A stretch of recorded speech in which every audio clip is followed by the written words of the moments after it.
انت ملخبطني. بسم الله. عاوزه منها ايه دي؟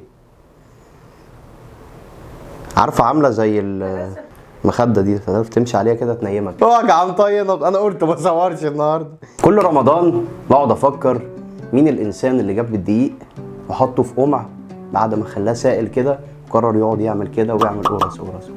لما بدات ادور عن الموضوع لقيت ان الموضوع اصله فرعوني. الفراعنه يا سيدي زمان ان هم كانوا بيعملوا القطايف وبيقدموها للالهه كقرابين وهدايا، وكانت بتبقى بشكل مدور كده وبرده فيها التنقيطه بتاعت القطايف دي ونفس المنظر ده. هي يعني انا مش متاكد هل هي فعلا قطايف ولا هم اول ما نخترع البان كيك، يعني دي حاجه احنا ما نعرفهاش، بس هي الجداريه موجوده ونقدر ايه بان كيك او قطايف الاثنين اصلها فرعوني. دي الروايه الاولى. في روايه ثانيه بقى بتقول لك ايه، ان اول ظهور للقطايف بالشكل بقى اللي احنا عارفينه دلوقتي ده كان في العصر الاموي في عهد الخليفه سليمان بن عبد الملك، وساعتها كانوا الطباخين بيدوروا على حاجه تكون حلوه تتقدم في رمضان على الفطار وتكون جديده. فبعد بقى ما قعدوا يجربوا تجارب كتير طلعت فكره القطايف ان هم ياخدوها ويعملوها بالشكل اللي احنا عارفينه ده دلوقتي، ويبتدوا يحطوا عليها العسل او السكر عشان تبقى حاجه حلوه. وساعتها عجبته جدا وطلب ان هي تكون موجوده بشكل اساسي ويومي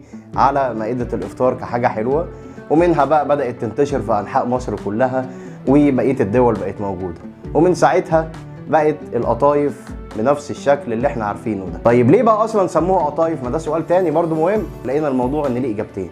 الحاجه الاولى هتيجي المخده، ان هي كانت ملمسها هي الحته اللي من ورا الكوك الغلبانه دي عامله زي القماش القطيفه كده، عرفت تحس ان انت ايه تقول لك معلش ويلا ولفني وحط فيها الحاجات عشان تاكلني.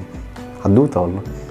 الحاجه الثانيه اللي بتتقال ان هو اتسمى عشانها قطايف، ان كان اول مره الطبق ده يتحط بدات الناس تقطفها كده بسرعه فسموها قطايف.